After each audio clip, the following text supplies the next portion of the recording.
ripping fucking wires out of the phone, but like obviously you would hear that. You would hear that. You definitely would hear that.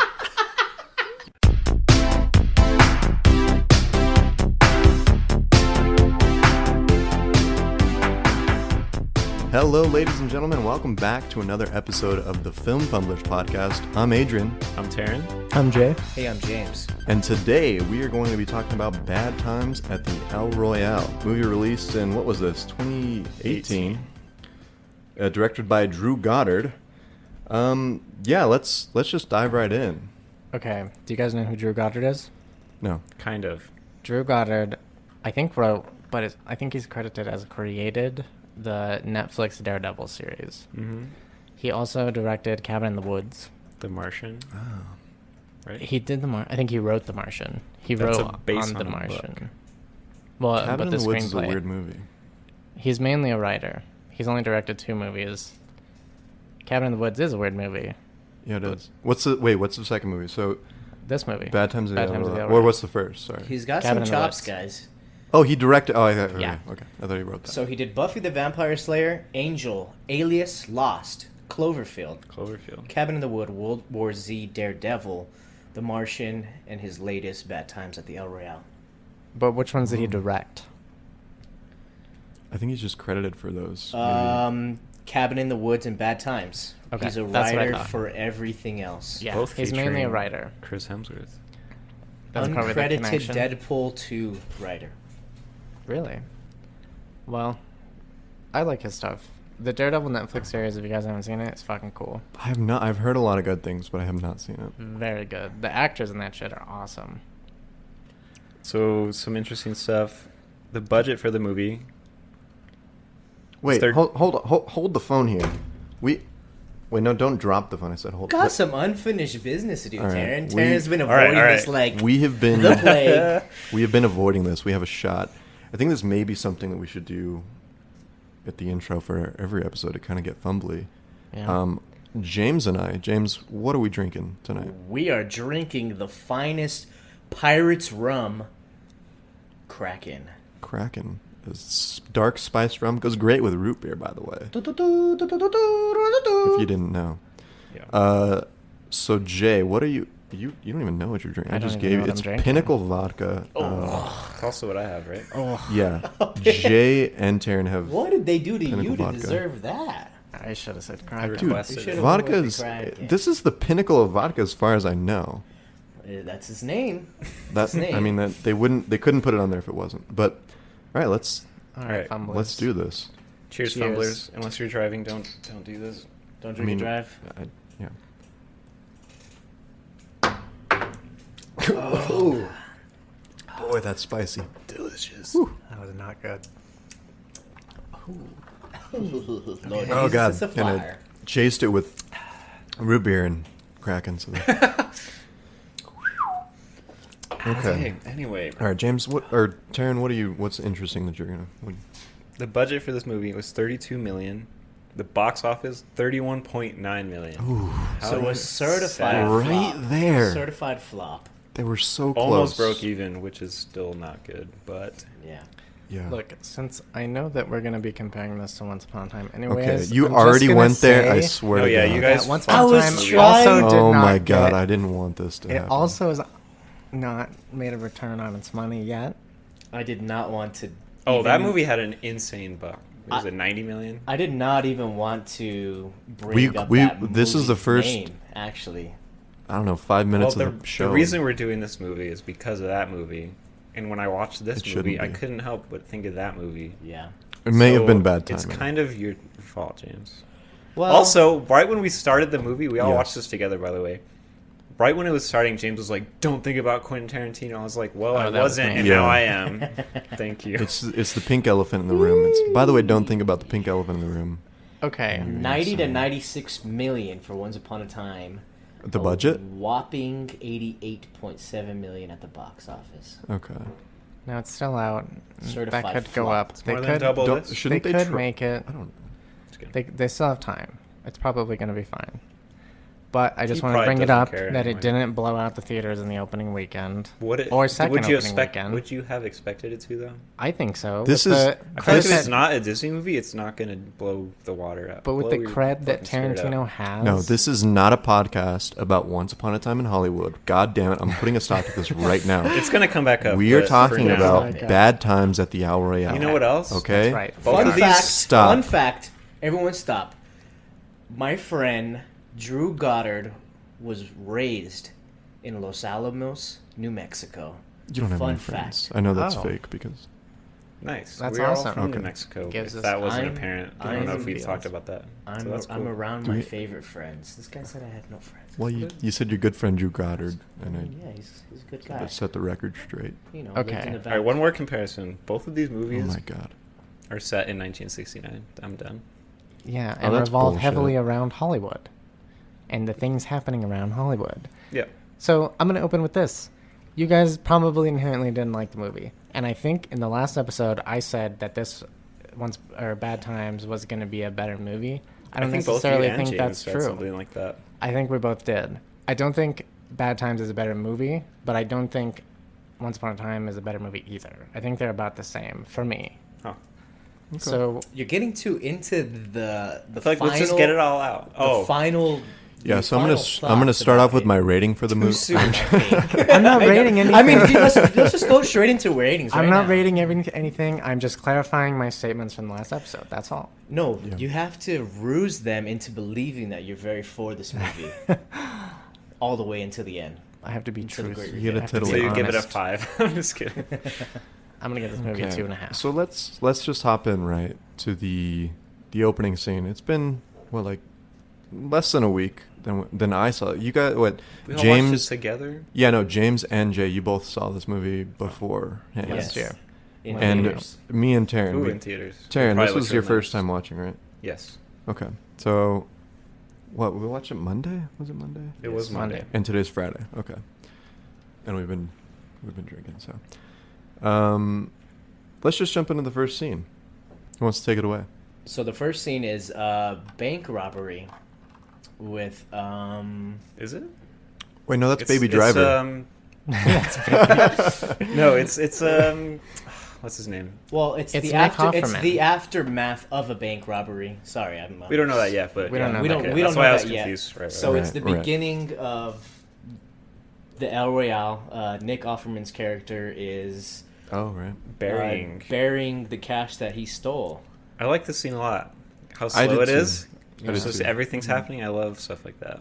Yeah, the music I think did a really good job of like pulling us into the time and just how they were dressed, or how Nick Offerman, because he's the only character in the scene, but Honestly, I Um, wouldn't have recognized him if you guys didn't tell me that was him. you know, I 'Cause he didn't doesn't say recognize him. anything, right? Yeah. No, I don't think. Well, does they don't he have really any show lines? his face like up. Well, it's exactly. kind of a But if he darkly said lit something, scene. you would right away. You would No, know like who he was, but yeah, he 2/3 through the scene, I was like, wait, is that Nick Offerman? Like, Yeah. and then it was. I loved having it turns the radio on and it just kind of gives life to the whole sound Yeah, and shit. yeah. That was sick. Yeah. And it like turns out it's a slow scene, but it gets chopped. Like you see, it's a long Yeah, see, process to. I could have bury done money. without chops, even though it would have taken forever. I'm used to You watching like long that? things. Yeah.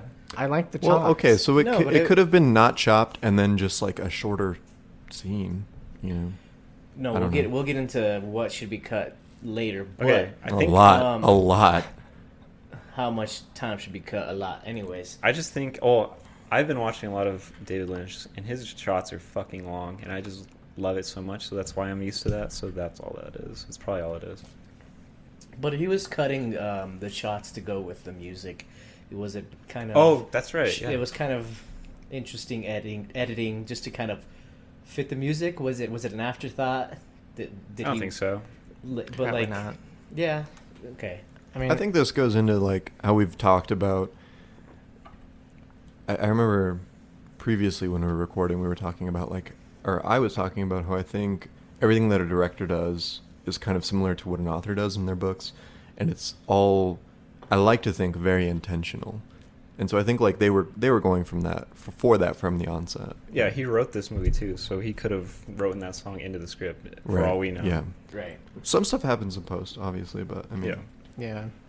yeah. So he buries the bears The money the bag. money bag, and he opens the door, and it's definitely somebody that he knows. He's very comfortable inviting that person into the room, and he's dead. Yeah, well, no, he's just like, he opens the door, he's like, oh, it's you. And then he just like waves his arm, come on in, turns around, boom, shotgun blast to the back of the back of the back. The front of the back? He gets shot in the back. And but luckily, he's the dead. money is already buried. So The that money guy is doesn't already find buried. it. Yeah. Who shot him? I think it was the other guy that they talk about later. Yeah, it's definitely probably the third guy when they show the bank Oh, robbery. okay. Yeah. Yeah, and then so after that we go into the parking lot of the El Royale, right? Yes. Mm-hmm. Yeah. Mhm. So interesting scene. We see Jeff Bridges is introduced, as well as Cynthia Erivo. I think that's how you say it. Mm-hmm. They meet. Jeff Bridges is disguised as a father, right? Is that what they? Yeah. A priest. A pastor, priest. pastor, Yeah. one Well, of they them. all call him. Head of Father, clergy. a daddy. And Father. Cynthia Erivo is not disguised at all, right? I mean, she's just. I mean, kind well, of. okay. So here's the thing. So she Oh, is. Yeah. We're jumping forward a little bit, but she's a singer, and she has all of this like memory foam, like soundproof type mattress shit rolled up, and Expensive stuff, by the way. yeah, Definitely. We can't afford it here in this studio. no, we don't. I was thinking about tearing up my mattress that I just bought and getting some walls put in, but yeah. So she's kind of just who she is. Jay cracking open a cold one there. Ooh, that felt good. I did that under the table. Oh. Must What have else you been- doing This over is there? all. Let's keep things not under the table here, Jay. I'm not hiding anything. Oh, I'm sorry. But That was a hazy IPA. yeah, so Jeff Bridges, and Jeff Bridges' character's name is Father Daniel Flynn. Daniel Flynn. What's the okay? I guess another name for him is the Doc. Doc. Doc. Yeah. Yes, So more which Fumblerverse, more Doc characters. yes, I was just thinking Doc in a bringing that past up. life, Yeah. even though he's way older. Doc, if for those of you who are unfamiliar and haven't listened to our great episode on Baby Driver, El Nino Driver. yeah, Doc is played by Kevin Spacey in Baby Driver, and that he's also kind of a like mob bank heist leader kind of thing. So is it maybe we might be all be idiots, and maybe Doc is just the code name for like the facilitator of a heist. The Doc Mob. I think they're Maybe. related, the two characters. Jeff Bridges and Yeah. really? Kevin Spacey. Oh, No. you're a jackass. Okay. All right, Okay. you're cut off. Okay. Yeah, no, but I did pick up on that, and I liked that it was like, okay, like they're both called the Doc. It's interesting, but yeah. So Jeff Bridges and Cynthia Erivo. I guess I should probably call them by their names. What is it? Darlene Sweet, and Mr. Darlene Flynn. Sweet. and Daniel Flynn. Father Daniel Flynn. Father. They walk into the El Royale Hotel, which is a hotel that is on the border of Nevada and California. Really interesting shots that happens right yeah. away. That is just very Symmetrical. very symmetrical scenes. A lot of times in film and art, you see things that are on the thirds and stuff, and some directors go into kind of like, we're going to cut this directly down the middle. Mhm. And it's an interesting choice. I think it was done well here. Oh yeah, there's a lot of great symmetrical shots. in this Very, movie. very symmetrical. The Yeah. whole design of the hotel is just Beautiful. Do you guys want to go? I want to be there. Let's talk about I it. would Yeah. totally Oh go yeah, there. I would go there. Like- while I was watching the film, I was like, is this a place? Because I It would is. I would go there. It's Yeah. a place. Not a real place. Is it on It's the a- it's a border of movie Nevada? set And- in No, California. Okay, I'm not. Called Okay. the El Royale, But it's not on the border. but it's based on an actual hotel that rests on California and Nevada's border called Cal Neva. Get Cal it? Neva. Calneva. California, Oh, Nevada. Get it? Get it? That's, And that's so clever. I hate it. that was It's not. purchased at some point by Frank Sinatra. He owned the Yep. Cal Neva Really? during the time, I think in the 30s or something, right? It's not during the time we're looking at. Yeah. Then the So he was in cahoots with this like mob boss essentially, and then one other person. They all owned it together and they split the shares or whatever. Well, the gambling commission or something didn't like that mobster being involved, so they decommissioned their gambling license for the hotel. And it basically killed the kind place. of like similar thing that happened in the movie where Exactly. They now we talk don't about how it's have- empty. This is why it's Yeah. empty. Okay. They That's took away their awesome. gambling license. That actually happened.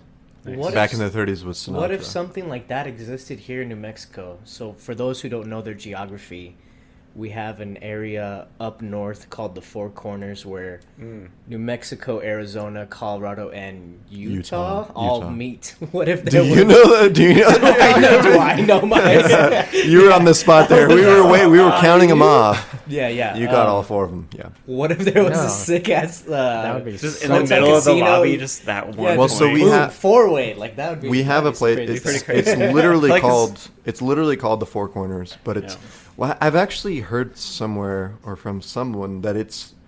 They have it like literally mapped out, like where Yeah. you could be in Yeah. 4 states at one point or like at one time. It's like a national but park, I think. But Yeah, I that's heard why that it's- I heard that it's off. Yeah. It's not even right. Like So, it's not like- even like really? geographically Yeah, right. so like the satellite Okay. images is like It's you know not like even right. like say. the legitimate mathematical like thing. It's just It's I was gonna not say, right. they would accurate never- at all. Why wouldn't they like make it right? You would think like isn't it just open land? Oh, dude, there? it's way too long. No, it's all politics, dude. You can't just like There's no give, actual You can't lines. give more land to somebody because it's No. all, I'm saying you like know. why didn't they literally make the Four Corners and like? Well, this was probably made way back in the day before Yeah, satellites, before before satellite imagery. real like I don't know. their what the- geodetic systems weren't up to par. Yeah, They just you know, walked this around was- and they were like, "This is about it." I think. Yeah, I was gonna And say they there's planned no for way it. they would build something on this because it's such Good a a place like as any. thing. But It's a since it's national off, park. fuck it, build a hotel on this. Yeah, thing. honestly, like straight up, because like people would go out there because it's gonna be the desert anyways, or the mountains, or Yeah. Yeah. there's Yeah. nothing out there besides that. I've that never been inaccurate there, spot. but I've never been that's- either. I don't. Well, even but I care could to talk about. imagine. I don't even care to talk about it honestly. So more about the actual set. Yeah, it was built. It's in a studio essentially. That's in like a soundstage room. The entire hotel, and that's how they can control the rain and shit like that. But I didn't know that watching it the first time. Watching it the second time, I remember that Justine, Adrian's girlfriend, commented on how she thought the place they chose to shoot at was beautiful. But it's yeah. funny because it's all CGI. Yep. The actual hotel is in a box, and they photo that's bash cool. the trees So it's like in to Meow make it Wolf? look like it's like the in- house is inside the building. Yeah, exactly. Okay. Fold And her That's and sick. it's like, and me. I mean, knowing it, I was like, okay, it does look a little funky, like not really like a real place. But it also, if I don't know if you guys have ever been to Lake Tahoe, it looks like that. It's very tall trees, green, little pockets, little mountain type yeah, of things. Yeah. But yeah, they made it look good, but I knew it was fake, so maybe I just. I didn't know that. I was like, I didn't know that I just either. want to be there. I was like, I want to see that. I was like, I love Yeah. that. It was Yeah. Yeah, I was just attractive. I thought they used a different shot for the exterior versus the interior. That's all. I didn't know it was CG. Oh no, yeah. Or well, well, that's- maybe it could have been, but like CG'd as in bashed together in the same shot. Oh right. Yeah, Right. Edited. edited, photo bashing, Yes. all Okay. that stuff. So they come in and they meet one Fumblerverse veteran, John Hamm. Another Baby Driver baby. Into the John Fumblerverse. Hamm. Yep. God, Seymour Sullivan, the salesman vacuum. the gosh. vacuum cleaner salesman. So I want to say from meeting John Hamm in this film, I was like, is this John Hamm's character? And if it was, I wasn't happy about it. And I think, I don't know if it was something they were going for, where I was just like, this vacuum salesman is not authentic. And like, I was like, okay, maybe they're trying to go for like this like weird, what year was it filmed in? 69? Or what Late year was it based in? 60s, Late 60s. 69. I was like, okay, like maybe they're going for this like generic guy, but I was like, man, John Hamm is a lot better than this, and I don't know that I truly like the direction that he's in. Oh right yeah. now. I hated him at first. All those like sexist Yeah. and racist undertones. I was like, I get the time period. Yeah, but we it's still find like, out shortly Yeah. that that's not who John Hamm is. He's an actor acting as a vacuum salesman who's acting as a fucking secret agent for the FBI or whatever. The government, yeah. Yeah. I think, yeah, once you know that and you watch it again, I was okay with it after I found Yeah. out. Yeah. Oh yeah. they put him like he's overacting the part and all that shit, and it's Mhm. the thing about this movie is that I think it was written in a smart way. Yeah. If there's a good positive, it's that the story all kind of fits together in a way that makes sense. And this, I mean, as they evolve all the characters, you kind of see each side of that. I think this was just a good way of doing that. Yeah, so right away in that scene, we meet John Hamm. We've already met Jeff Bridges and Cynthia Erivo. They have a conversation with each other. John Hamm is like just trying to be like this very extroverted vacuum salesman, and he like serves all of them up some coffee, and then I think he's trying to be overly annoying. Yeah, so that they don't want to associate with them. He's something. yeah, so they distance just like themselves. how Jeff Bridges' character wants to be a priest. Nobody wants to associate with a priest, Right. especially in a That's a good point. in a Oh, yeah, crooked he like place. says that. In a crooked place like that, just like how we're going to get into Miles right now, but Yeah. he says, "I just didn't want to be noticed." You don't belong here. I love whatever. that. Yeah, so It's so weird. so John Hamm character was being over the top, so annoying. It's somebody because you he do doesn't not. want anyone to. Yeah. It's Yeah. somebody you do Overacting. not want to Yeah. associate with. Yeah, you don't want to have to deal with this guy. If like, I I can- felt ever that way. again. I was like, just leave them alone. Yeah, Yeah. yeah, yeah. If I can go for just a second to like quote one of Jim Gaffigan's bits about door-to-door salesmen, or like not door-to-door salesmen, but like people who are like, "Hey, do you have a minute to talk about Jesus?" And like Jim Gaffigan says this bit about like if one of those people went up to the Pope, you're like, "Oh God damn it, not right now!" Like, you know, like it's just like anyone, even if you're religious or not, when somebody comes up to you and says, "Do you want to talk about Jesus?" You're just like, "No, I don't want to talk about Jesus with you." And I think, yeah, like it's kind of a good incognito way that that Pastor or Father Daniel Flynn can kind of hide behind the his ulterior motives. So right away after that, we meet Miles Miller, who is played by Lewis Pullman. God, Lewis Pullman. I You know just who his want dad is? I No. don't, but before I know who his dad is, I want to talk about how amazing of a job he did in this film. He was 100% the best performance for me in this film. He delivered. He was so, I don't know. He was very complex, and you find out a little bit more about his complexity towards the end of the film. But he did such a good job. The whole time you think he's like this coward and like just this like, but then you see like, oh, he's like kind of a drug addict, and like there's just so much depth to Lewis Pullman's character that I think was one of the best parts about this film for me. Interesting. Because I thought his acting was fine, but like his story was not great in my mind. Everything came out of nowhere. I was like, oh, he does drugs. Okay, what is this leading to? And then it was just like, oh, he's all this other stuff that happened at the end of the movie. It Was very sudden for me. I was like, what is happening? I think more I'm referring to like his acting performance and like how he did with it. But Yeah, he was a fine actor, but some his of it was character some story of it was just like, wait, we're taking a left turn here. Like he's all of a sudden this. We'll get into it later, but Well, Yeah, they were trying to be very twisty with him. The yeah, only they thing were. I noticed They were about him is maybe a that, little too twisted. Yeah, He always looked like he had a dip in his mouth. yeah. He always did. looked like he was like It was a chewing bag of heroin. tobacco. Yeah, he might have been chewing on some heroin. Yeah. I think Can you do that? he was maybe one of Probably. the best actors in this movie too, though. Absolutely, he was. And his father is Bill Pullman, who played fucking Lone Star in Spaceballs. If you guys have seen that movie, Oh, he's in okay. like a million movies. The dude Okay. Bill Pullman is kind of a legend. Like his filmography is I've never heard that massive. name, but I definitely know. But you know who he Sleepless in is. Seattle, Sorry. Independence Day. How many films are there? A shitload, right? Oh, I'm Sleepless scrolling. in Seattle. I'm You're scrolling.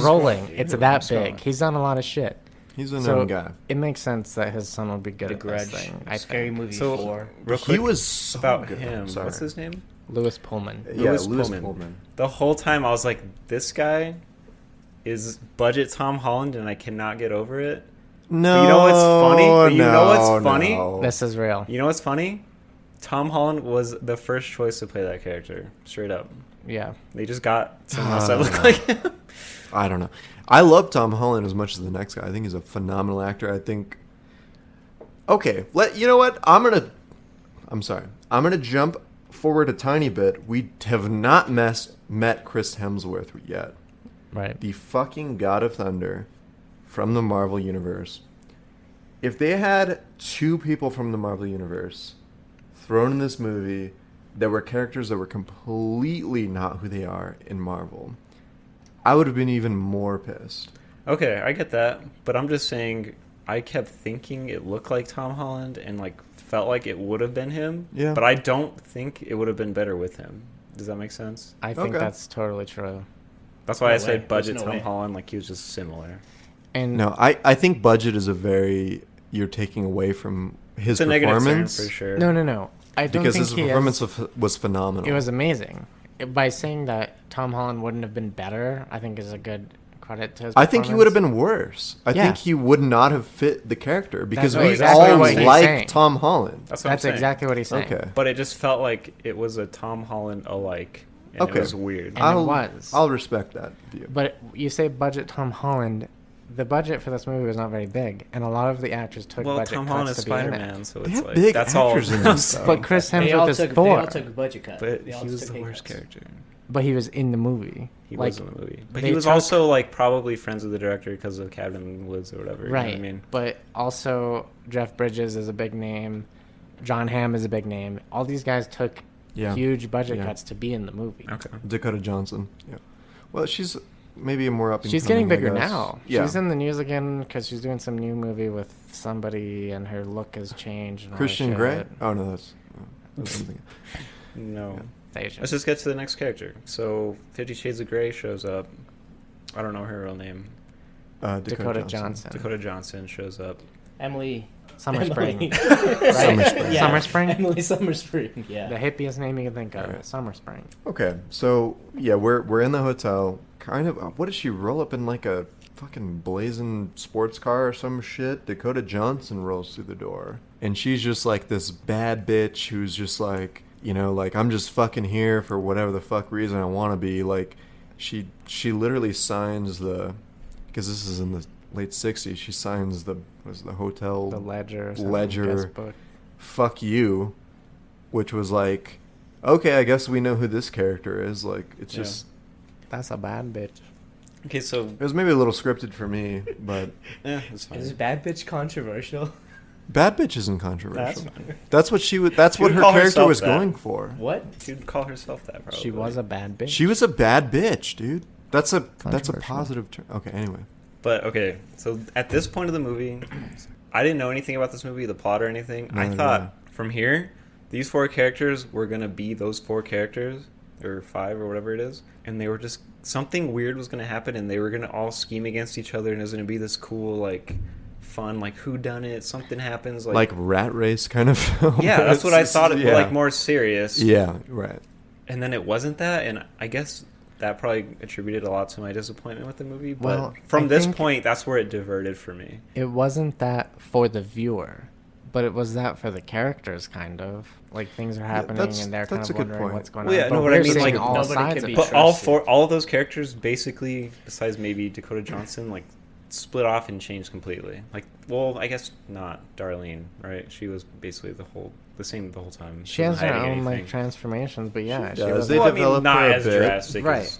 As, No, Yeah, but she's I she's think- not Total hiding character changes. anything. in those Clue-type movies, you kind of see it from the viewport of, like, one major person, right? And in this case, we're seeing it from all sides. yeah, that's But- what I thought. I was like, oh, this is gonna be interesting. Like, you know, I Yeah. don't know. I didn't know it was gonna happen at all. I mean, yeah, for the characters, I think it's still the case, but it's different that you're kind of seeing each piece. And, like, you know what pieces are put together, but they don't. Yeah, you see what character knows what information versus the other ones and stuff. That's Exactly. what I was excited for, and it just did not happen at all. Yeah. Yeah. Yeah, so, long story short, all characters get their room. California is $1 more expensive than Nevada is, just because it's California, I guess. We're going to dive right into the next scenes right after this.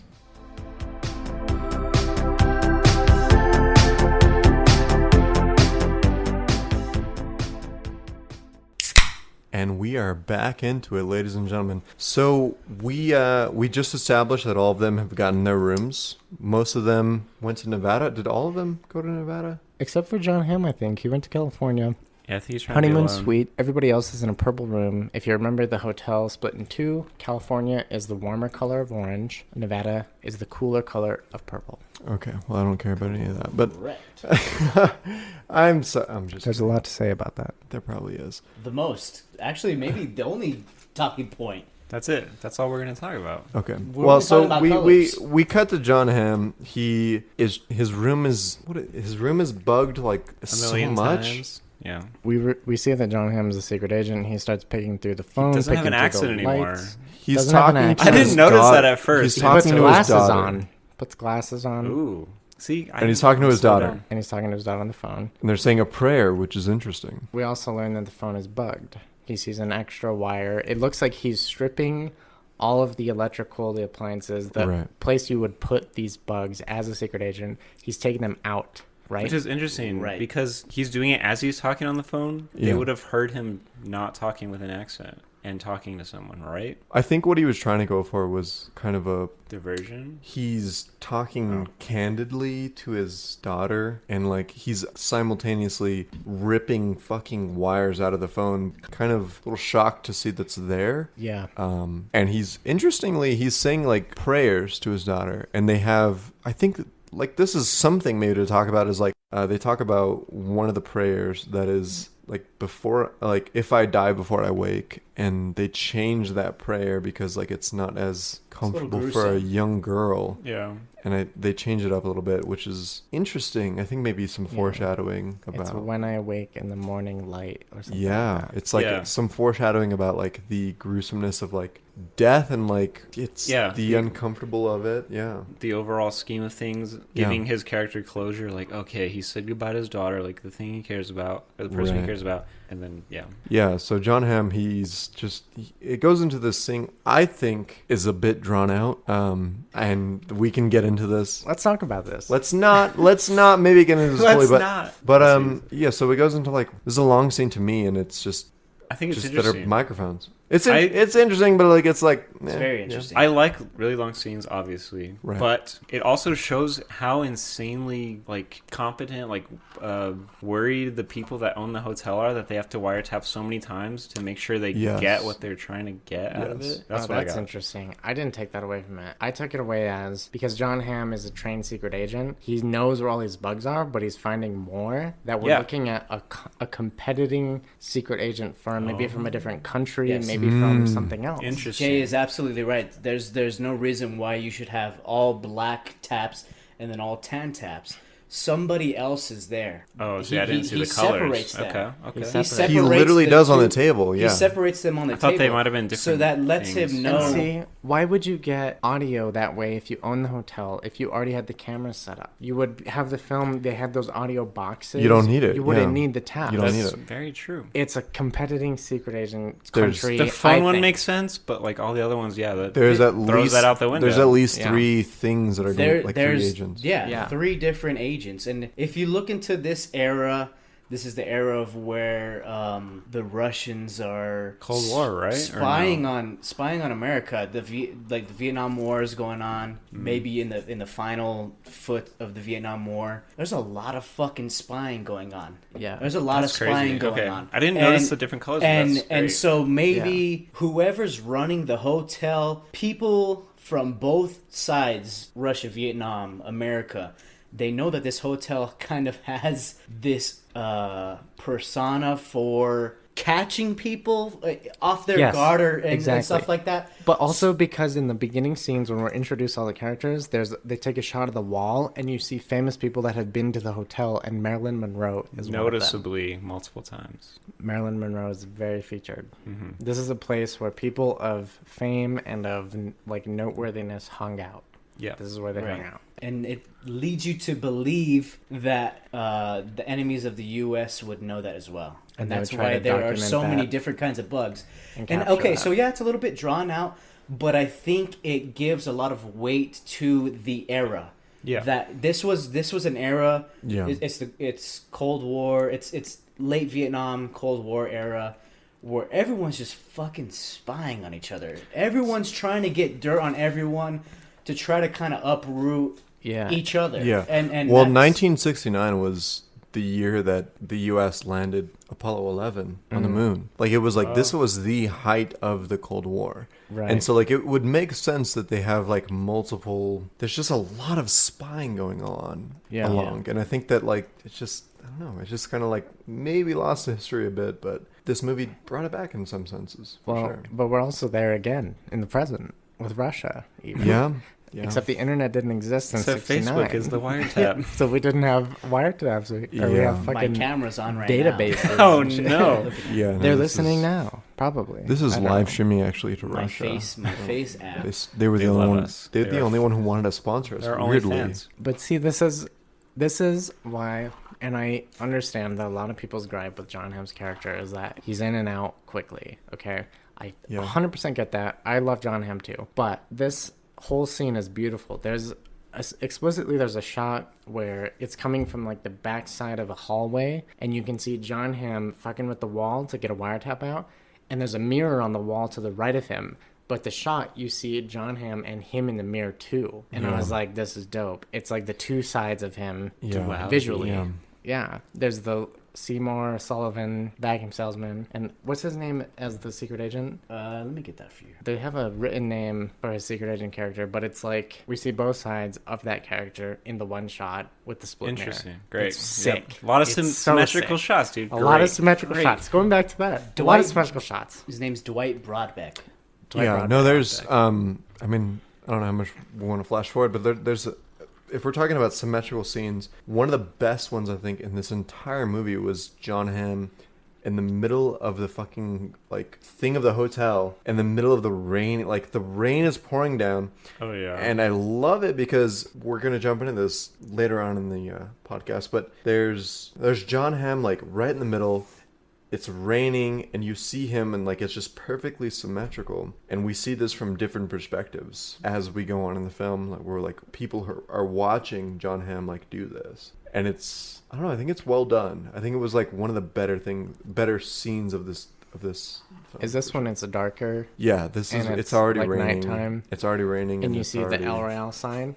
Oh, I love it, dude. It's Dude, dead it's set in the good. middle. It's a wallpaper worthy shot. Yeah, that's what it it's is. so- It's Yeah. beautiful. I love it. It's beautiful. ominous. It It is. gives you kind of the Beautiful. creeps a little And bit. Yeah, you, you're like, and we're you- getting yeah, into exactly. some It weird does shit, the yeah. first time you see it, and then the second time you see it from Darlene's you see it from perspective. Darlene's perspective, yeah. Yeah. and you see him pause there in the center of this thing that's like just a picture. You know, like I don't know. I think that was like one of the bigger things that I took away from this film was like just how it. Yeah, it was I shot did that. beautifully for sure. There was a lot of really great cinematographical decisions that Shout were made outs for this. to Seamus McGarvey, who was a cinematographer for this. Yep. It born in was Northern there was a Ireland. lot of good ideas. So do you guys want to talk about like how this is gonna get a little philosophical or anything, but when John Hamm's character and Darlene are in that outside area where they see that red El Royale sign, it's gotta be on the line, right? On the line Like of the state borderlines. Yeah. Yeah. Oh yeah. 100%. It goes be, right right? down the middle of the thing, right? Right down the middle. They're standing in the first scene in the parking lot. The line goes right through the middle of the front Yeah. of the hotel. So plot-wise, when that happens, what's going on? John Hamm's character, when he's in front of that, what's going on with him? Yeah, no, Are you I'll trying jump into trying that. to break it down into like good and evil each side or something, or what? Or maybe they're going through a part that makes them change something for themselves. Okay. And it's not like and I think definitely there's a theme of good and evil. I Yes.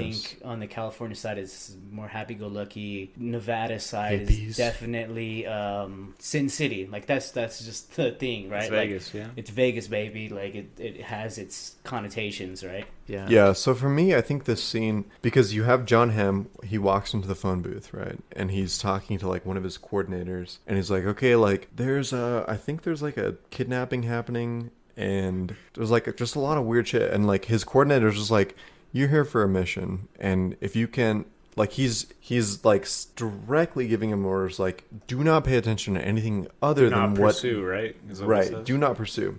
Right. And so you see right after that scene, John Hamm is walking out of the phone booth, and it shows that shot that we were talking about where like he's right in the middle of California and Nevada. Right. And it literally pauses, and I think he stops to like just maybe look around, whatever it is, and it's just like John Hamm's kind of moral conflict of like good and bad. Like, okay, like the good part of me is like maybe I should intervene in this kidnapping, and the bad part is like maybe I should just do my job, follow my orders. Exactly, follow my orders. And it's the morality conflict. So, exactly, so, and I think it was well shot for sure. So that's what I was gonna go with.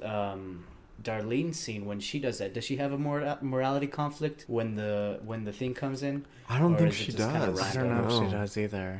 I think if we could figure that out, that would be like a brilliant choice on the director's part. But as we're talking about that, I think the separation of sides and the colors, right, leads to the ultimate actions that happen on each side. You can argue that John Hamm's character goes into his hotel, talks to his daughter. It's a very warm moment. It's very intimate. Then he starts looking for all of these things, but it's invasive, but it's not violent, and it's still in some ways, depending on which side you're on, it's a warm moment. He's taking away all these things that are spying, including their own, right, including the ones he knows are there. So it's like we're kind of liberating this side. A lot of the warmer things are happening on the orange side of the hotel, which is a warmer color of California. So when you cross the line to the colder side of Nevada, colder things start happening, right? The kidnapping starts happening on the colder side. Potential drugging starts happening. But the dinner, the pie, they share the pie. Remember that? Jeff Bridges and the singer, the priest and the singer share the pie. It's in the diner. It's on the orange side. They're listening to music. They're having a good time. It's a warm moment. Yeah, it is. Right? But then you have the bashing of the bottle and shit like that. Yeah, things tend to get more coldly towards the end. I'd like to get into, I think, one of the themes of this movie is just, a lot of it is just business. This is just business. Yeah. We're not here to like do evil. We're not here to make friends. So a lot of the time you see these characters, especially, you know, Jeff Bridges' character, where he's not trying to hurt Cynthia Erivo's character in any means. He's not. When he was talking about that in the car, was that believable to you guys? I still was like, this guy is not good. Like, wasn't. What? No, when he was saying like, I wasn't trying to hurt you, I was just blah blah blah. When he was in the car with her, it was believable. I believed it. I believed it. It was very hard. He's just an old man. He's just. Yeah, it was just hard for me. She fucked him up so bad. Like it was just like, and why would you get back into that situation when you later just got later like, in the film? You don't put yourself in that. Probably. Yeah, but like I think it's believable. It's just hard for me to believe his character. You got a gun in your face. I mean, movie. I guess because she had the gun in his face, so I guess you could say anything just so you don't get blasted. So I want to dive in a little bit, but Cynthia Erivo's character, later in the film, she talks about this was one of the only things that she believed from Jeff Bridges' character was that he didn't remember things. Like it was just like he was losing his mind in a sense. And I think to go back to the themes of this movie, it was just like, this is business. We're not outright trying to hurt people. Like everybody has their own motive. Every character has their own motive, whether it be, you know, Miles Miller. His motive is like he's maybe dealt a bad hand and he's trying to. He's just doing his job out of fear. He's doing his job but he's also trying to like seek forgiveness for what he's done. Redemption. Yeah, exactly. You know, Jeff Bridges, he is trying to redeem like his brother. It's his brother, right? He died for this money. The money. Offerman's character is his brother. Yeah. Right. The money wasn't necessarily a symbol of like greed. It was a symbol of like somebody that I loved died for this money and I need it now. And I think so that's kind of a theme is just like, guys, this is just business. I'm not trying to. I don't think that any character is trying to fuck anyone else over. Yeah. I think that they are trying to like complete their objective for their own moral well-being. And I think that's one of the best things about this movie is like everybody has their own objective and no one is trying to like inherently fuck anyone else over. They're just doing what they have to do. And that's part of the reason that I did really enjoy this movie. Good. This is a movie written as a series of vignettes of the same story, right? Yes. It all converges together. And I agree. I think ultimately almost every character is in it for their own reasons. And they don't necessarily want to be malicious to the other characters in the movie. They want to do their own thing, get their objective completed, exactly what you're saying. And I think that goes back to the smart writing. You don't see this a lot. Right. This is a movie that makes sense and shows you all the sides.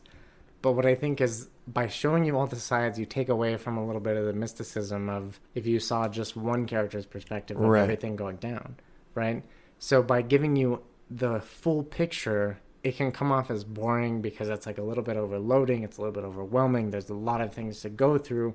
You see a lot of the scenes a lot of the times. And I think ultimately, like, while the movie is smartly written, it's poorly paced. Oh, yeah. Things take long. They do. And things move way too fast in some instances, for sure. And they move too slow in others. So to talk about like people's agendas for just a second, Dakota Johnson's character, Emily Summerspring, her character is developed as like, my sister has Fucked been up. like has been just completely brainwashed by a cult. And, like, you see her motive, too. And, like, her motive is just, like, it doesn't matter what's going on. I'm going to save my sister. Mm-hmm. And so you see every single character, which I think is very well done. I think that every character has their own motive. And those motives may interfere and contradict with other characters' motives. And I think the way it was brought together was very well done. I think it was well written, for sure. Well written. Yeah. I mean, I think going back to Drew Goddard, he is a writer. That's his most credits. This is the second time he's directed. He's a writer. And it shows in the movie. Whether or not you think the movie is good, it's hard to argue that it was written poorly. I don't know if there's any other movie that has tried this. I don't know if there's any other movie that has tried this recently. And I think that's why the actors who starred in it took a pay cut. They wanted something different. They wanted something that was new. They wanted something that was more original. And I don't want to jump into this too far, but I just want to say, as somebody who saw this movie before Once Upon a Time, it influences your thinking. As I'm sure seeing Once Upon a Time first influences your thinking also. Mm-hmm. So actually, since we're still on technically, the John Hamm talking to like the big ups or whatever they are. Almost every flashback in this movie was so did not fit for me. Like, it just was so weird to me. I didn't like any of the flashbacks. None of them really made sense. Like, they were brought up once and forgotten, or like something like that. Like, was the girl that was typing everything they were saying, was that like part of his higher ups, or was that like some other thing? Like, I almost forgot about that scene. Yeah. He's talking to J. Edgar Hoover. Okay, but he's talking to her, but the girl that's taking the notes, well, she's is that like on their side, or is it someone else? Like, that's on her. Felt That's on like it's it on was, their side. It's it a felt like it was transition. someone This isn't back This is in the a day where you transcriptionist. just record some. No, I know. It felt like no. I'm saying it felt like someone was spying on that conversation, not a part of it. I could see that. She's Very like confusing to me. she's a transcriptor. No, Like, yeah, I know. right. So, do you guys know who J. Edgar Hoover was? He was the head of. He it was FBI? the CIA. first director of the FBI. FBI. Later in his life, he was a controversial figure due to his secretive abuses of power. Let's finish up John Hamm's storyline real quick. So he's told not to pay attention to this kidnapping, all this stuff, and then he does anyway, right away, no question. He just goes into it. What happens? He gets shot. The bucks hit the Two-way mirror. Miles Miller. And Miles Miller. Yes, that was fucked up. That was one of the things that I was like, ooh, who was that? Who the fuck was that? Yeah. I Right. thought it might have been a new character. I don't know. Yeah, so this is when the film kind of jumps into, all right, we're going into this thing where we're going to like jump into like so many different perspectives, right? Like there's a lot of, that's kind of a theme of the film, I think, is perspective. And you go into like multiple things where you see how every character who's important at this point perceives what has happened. And that's like, as we go on, we see that Miles Miller was shot behind the Two-way mirror. the two-way mirror. I want to ask this question to the group, to the three of you. Do you think John Hamm was a good guy or a bad guy? I think he was a good guy. He Okay. was a part of the FBI. He wanted to do the right thing in the moment of save the kidnapped girl. That's enough for me. So you say that he was part of the FBI, but the head of the FBI said, "Don't intervene." Okay, so their perspective is the greater good, right? And Right. his in the moment thing was do the right thing in the moment. Okay. Which is why I think he was a good person. Yeah, no, he was Yeah. a good guy. Like, FBI is thinking this is a bigger, greater scheme. Yeah. Whoever he's trying to get the video of, we can talk about that later, because I think there's kind of a little bit of misconceptions of who that video is about. But he's a good guy, and I am inclined to say that I would actually watch an entire movie of John Hamm as his Yeah.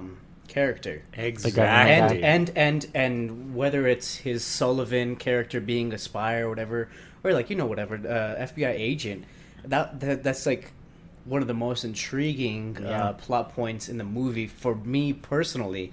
I wouldn't mind if Goddard wanted to do an entire film about Spin him. off Yes, that. that's before actually him, I share before that that. opinion very hard because that I feel like the movie broke open way too fast, and I feel like his situation was super interesting. And he just died right away. He just got shot straight up, and that's when I was like, But do you feel like this movie definitely it plays onto the feelings of you don't know what's gonna happen. You don't know what's gonna Yeah. happen. So they but not at not the- always in the best way. yeah, Not but always in the that best way. that doesn't matter for you. It's just the story.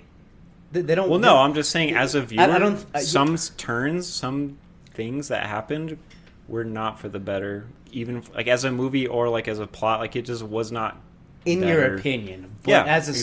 storyteller and as the story that the producer did, Drew Goddard did portray, that was just the way he wanted to do it because he didn't want anybody to think. Oh yeah, he was That- subverting that's some- expectations, yeah. but it wasn't always satisfying, which is fine. Yeah, It's yeah, fine. which is You don't fine. always need to be satisfied, but like, James, you're saying that he didn't want anybody to think that that was the main spiel of the story. Yeah, but in a sense, I think he fails in that because the two characters that you grow fond of the most end up being the lone survivors. Yeah. Oh, in my right. opinion, you think I think the priest and the Flynn singer. and the singer are the most relatable characters by far to a general mass audience. The priest? And the singer. Yeah, they are. I can see The the singer, reason but why the priest, this- I think it might be a stretch for me personally. No. This is not a stretch at all because As a When- relatable when- character, when- as a robber trying to hide shit, and like, I don't know. Never mind. yeah, Keep but going. but you feel for him because he's an old man and this and that. Okay, Right. yeah. And for Right. the Yeah. the general audience, and I picked this up, and I know that this is very true because Jordan Yep. at the end, Jordan is Jay's girlfriend. At the end of the movie, she was like, "Yay, my two favorite characters survived," and Yes. Yeah. that's like foolproof proof that like Yeah. this movie isn't. It's not to the people who are looking for all these niches. It's Satisfaction. not all these satisfactions. He Yeah. played like this is to the casual viewer. This The is casual That's a- viewer. what I don't I'm like. not. Yeah. This and is- okay. So like we're and this we're is over why- here trying to nitpick the movie and everything, but to the casual viewer, this movie is fantastic. Exactly. Fantastic. They- Like it's just don't pick the movie apart at all. This movie hits all the plot lines. Your favorite characters survive. My favorite character died first. Yeah. Personally. But Yeah. you're nitpicking it. Everyone else that's not You not, love John Hamm, yeah. That's, everyone else that's not character. nitpicking the movie. Well, okay. Their favorite character So survived. I want to say real quick Guaranteed. Guaranteed. the reason that Jordan, which is also my sister, she was so supporting of the priest character because of his like signs of Alzheimer's and all that stuff. Like our grandpa went through that. Like it was really fucked up. Yeah. And I was like, Yeah.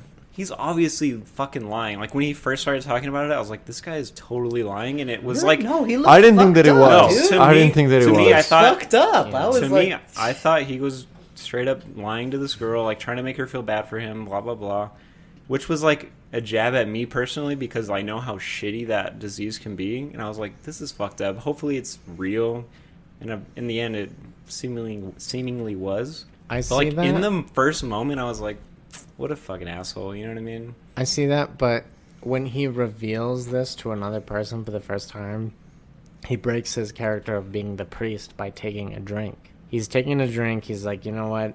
Fuck this shit. I gotta have one of these. And he's like, can I tell you something? Like, he doesn't... But like he's just But then standing there. You other didn't, you didn't thing- feel that when he was just awkwardly standing You're there? saying in the beginning? In the beginning, no, Oh. even But see, in front of the sound this is where- machine, he's just like...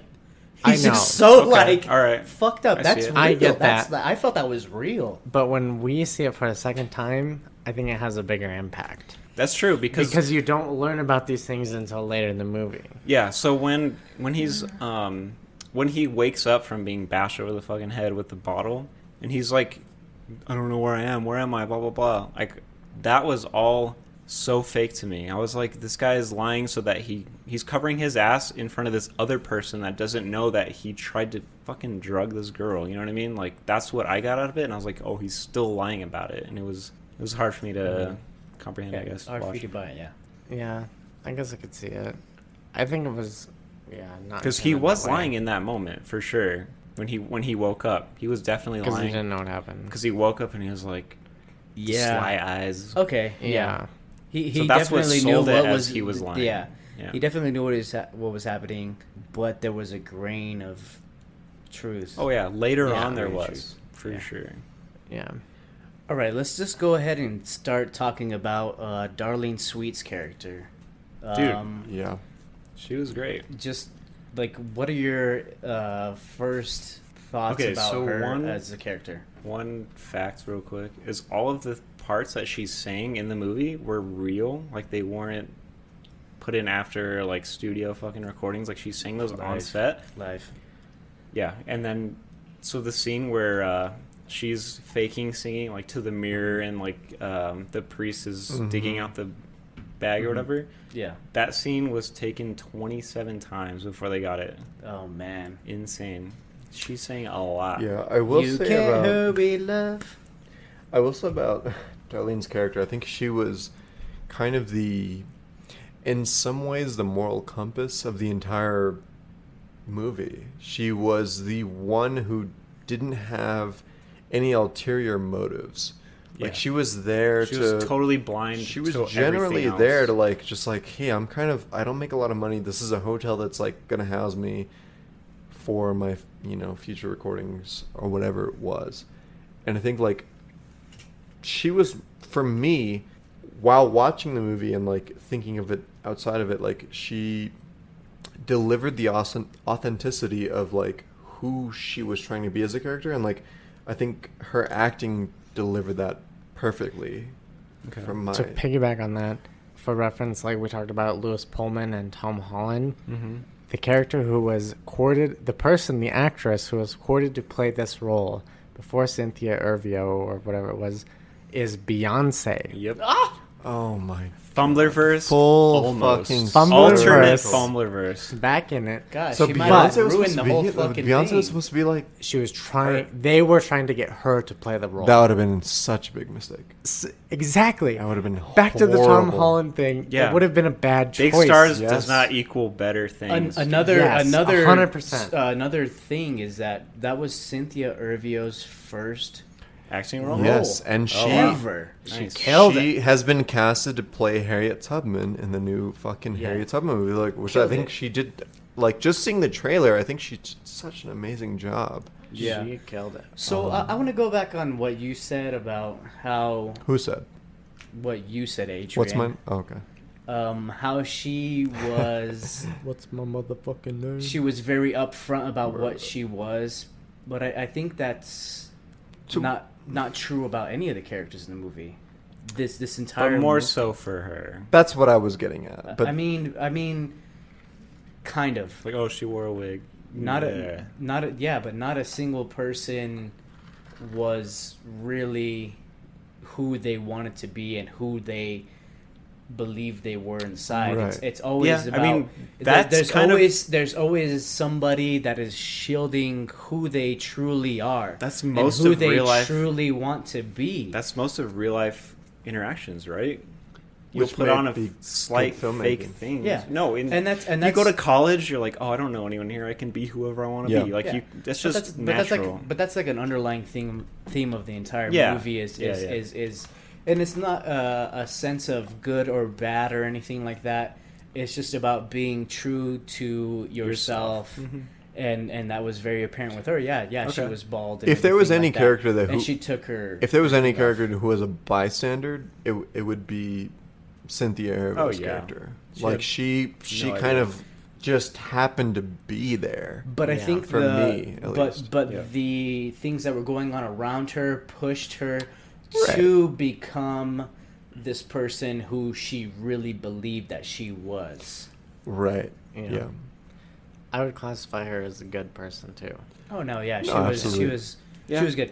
And so you guys said that she like you guys generally believe that she like killed it in her acting. I think she was phenomenal. Yeah. That was awesome. I thought she was I thought sometimes it was kind of like She was okay. it was No, she was. it was yeah. old timey acting. It Yeah, felt- but it was the time period, Yeah, right? but, It was but it felt like appropriate. acting from that time period. It was appropriate. Like it felt But not- like that kind not- of cheesy, like, oh yeah, sir, like Not you know, in like the way best she way, was, though, like, right? yeah. It was just To me, it wasn't in the came best off way. as cheesy. Okay, like we agree with that. So then you had a problem generally with the entire length of the movie. Mhm. Were Cynthia's singing parts too long for you? Yes. Or did you have problems with other things? So okay, so we all watched this movie together, and during the singing parts, they are long. They're are so long, awkward to me, dude. and Yeah. they're somewhat awkward. We're all watching in the same room. I'm kind of looking around, and I feel people kind of like shuffling Checking around, their like kind of phones, like, maybe. okay, this is kind of going on a little bit Yeah. too long. Is it a damper for weight? Is Goddard trying too hard to create weight and tension in a scene? Or can you get past is it too much? Is it too much? Can I thought you it was- get past it? I don't know. As a music person myself, I don't mind it. I thought they were a little too long. I definitely felt like Yeah. the awkwardness with it, and I enjoyed her performances. I really did. I thought she was Yeah. No. great. Taryn, go ahead. What? What do you feel about this? So I think she's obviously an amazing singer, Yeah. but only the scenes where she is singing against the double mirror or whatever, and when she's practicing in the room by herself, those were the only two scenes that I thought the singing was effective. All the other parts, totally unnecessary to me, especially at the end when she starts singing like tied up at the table. I was like, don't fucking sing. Yeah, the roulette please. table. And then she does, and it's just too long, and I'm like, oh, this is so awkward. Is she No, showing but off? they cut it Like, off. They cut it off like pretty quick. No, right? I don't think so. Okay. I It think went on they way cut too her off long. really quick. I thought they cut it off really quick, and it was good. I thought it was effective. No, I like how they it was got the cut off. only. It was the only time that they use her voice Well, because effectively. she's singing and I they're thought, in the cutting to entire different movie. things. I felt like it was too long, but Well, I'm there saying was- it was too much. The length of things weren't that much of a problem. It was how often she's saying was just like, no one does that. I don't know. It so felt really you weird. have the scene where she's in her own hotel room, and you have, Father Flynn, who's literally like banging the hammer to Great her scenes. beat. The behind was a the good scene. mirror scenes, like those I are think awesome. they- It was a good scene. When else did she sing besides the end? She Didn't sang she throughout sing the for movie. him at the I fucking mean, She She's sang throughout the restaurant? movie. Well, Yeah. she's no. I don't think so. At the Actually, I don't dinner. know. Or no, she it doesn't. was- She doesn't sing for him. She I does. feel like there was small two other snippets. parts. The that only were like- part she sings at is when she's in the recording studio with the British guy, which Which is is kind well, of that's weird. It's but a good yeah, scene. another flashback that I No, didn't like. no. I mean, the other flashback, it kind of tells you her story and why she wants to be a rogue, why she's taking the wig off, fucking Why she takes the money and stuff. It Like, explains she why does she's this shit. there. It's a Yeah. cheap Yeah. hotel. It's on the outskirts. She's like Yeah. a thing in Reno. This She's- is where she can stay for cheap. yeah. yeah. But here's the thing. You don't think that it's Adrian doesn't think that the British guy. I didn't the like whole him. scene is a good I scene. did not. I didn't him. like any That- flashbacks, honestly. That scene is not about the British guy. It's about her. Well, yeah. Okay, but the cinematography. He didn't let's do a go good back. job, though. The cinematography of this scene is the whole band is playing in the room as they did in the 60s. You recorded as one band together on one track. Okay. And she's not good enough. She's in the backup singing group. She's in the 3 female backup singing group, and the lead is in the booth by herself in a gold dress. Right. When the guy begins to talk to her, the British producer explains to her that her time is worth nothing, his time is worth a lot, and then he talks to her. It shows the perspective from her in the reflection of the booth mirror, and then it flips. And it shows her in the lone booth where the lead singer was as a reflection. Oh, I didn't catch that. Was beautiful. Yeah, that was okay. awesome. The cinematography, sure, but like the rest of it, I appreciated like Taryn said, the cinematography of it, but like I think that the British, quote unquote, the British actor, like I didn't care about him at all. I think, but I don't think you you're weren't supposed to. supposed to. Yeah, he's a dick. I don't know. Like I feel like maybe you should. He was a just little bit. he was like, a you should vehicle like for care what? about like. Only to not like him. Yeah, you were No, but, supposed to not I mean, like I him. feel like you want to really not like the characters, and I was like, this I guy's didn't just like him at all. I That's the really didn't point. like him. I don't know. I think he just didn't deliver it right. So to get back into, 50 Shades of Grey's sister. Let's talk about her. well, let's Yeah, talk about Dakota let's Johnson. talk about Dakota Johnson. Okay. Just outright. Yeah, I got kind of conflicting feelings about her. Her or What her was that? character? What happened with her? So you get a couple of flashback scenes. I'm kind of Her dad's abusive. inclined to agree with Taryn that a lot of these flashback scenes, Not great. they kind of create a lot of fuzziness for us The only- as the okay. viewer. Actually- So did Dakota Johnson's character kill her father, or did her little sister kill the father? Is her little sister inclined to having the serial killer instincts? Remember, okay, Yeah, they show her with the knife multiple times No, in but that one Dakota. scene. Okay, so she killed other people later on in the movie, but Dakota Johnson told her little sister to go hide under her bed, and then right. she went out. Okay. And then Yeah. they ran away. Is that implied that Dakota Johnson killed her father, or they didn't just get ran that away? at all. She told her to hide. Do Yeah, we 'cause know she was that gonna her get beat? Who and she didn't want killed her what? sister to see. That's what I got. Do we know that her father's How dead? did they get away? We don't know that her father. We don't know that her father's dead, but how did you get away from that? and we don't know that her sister saw her get beat either. It could. No, be I'm saying that's either. why she told her to hide under the Yeah, bed. that's what I'm saying. It could be either thing. I didn't get that their father was a big Listen, character at I'm gonna- all. Okay, so now check it out. So we go back and you say nobody knows what happened, but we know that the little sister is inclined to kill people. Did the little sister leave the bed and fucking kill their father? I don't think No. so. I feel like her No. inclination to No? kill was because of Chris Hemsworth's character. Straight But up. you don't think that she was inclined to kill. So you think that she was only inclined to kill because of Chris Hemsworth? Yeah, You don't which- think she was already predispositioned to No, killing she people was because young. she already done it No, before? No, she was No, young. no. She Well- flashbacks of her with the knife in her hand. That was after she was with the cult already. Yeah, I know, but Well, Emily Summer Spring kills John Hamm's character Right. without a second thought. I think it might have been her who killed their father or whatever. it's not implied. But I'm just like there's a sudden eeriness about it. Yeah. I think you have to think that somebody's dying here. She tells her, Yeah. "Don't come out because something's gonna fucking happen." It's not that she's gonna get beat. I think That's it's what I because she thought. kills her dad. Wow. But I think Straight up. Because she's tired of it. Because she gets beaten before in the previous scene. Yeah. She gets beaten before, and then it happens again. But that's and It's Emily. not going to happen ever again. Oh, yeah. right? Yeah. Emily. And I think that because the little girl, she tells her to hide in the bed. I think maybe she hides, maybe she doesn't, but she sees Emily kill their father. Yeah, this is one of the scenes where I think it was just a somewhat completely unnecessary. Like I don't even care about these characters that much. I really just don't. Yeah. You know? And like Dakota Johnson's character's like, oh, I'm trying to save my sister, and like we find that out, but I'm just like, listen, like we saw like a 30-second short of like your father being abusive, and like I don't know. I just don't care. I'm sorry to say I do not care. And I think this goes back to what Darren said about having too much information about There's a each lot. side. There's a lot. You yeah. can't, even in a 2.5 hour movie, It was so long. you can't fit So long. all the backgrounds of every character into that. They And tried because so of hard, it- though. They tried they so tried, hard, and and they it didn't tried. work. In my opinion, it didn't work. And I think you just don't have the time.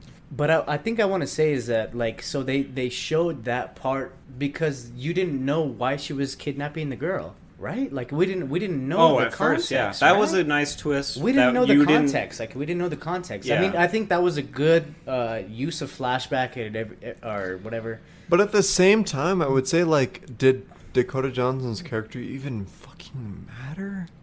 Did it? Well, you want to talk about Chris Hemsworth, right? She brought Chris Hemsworth to this hotel.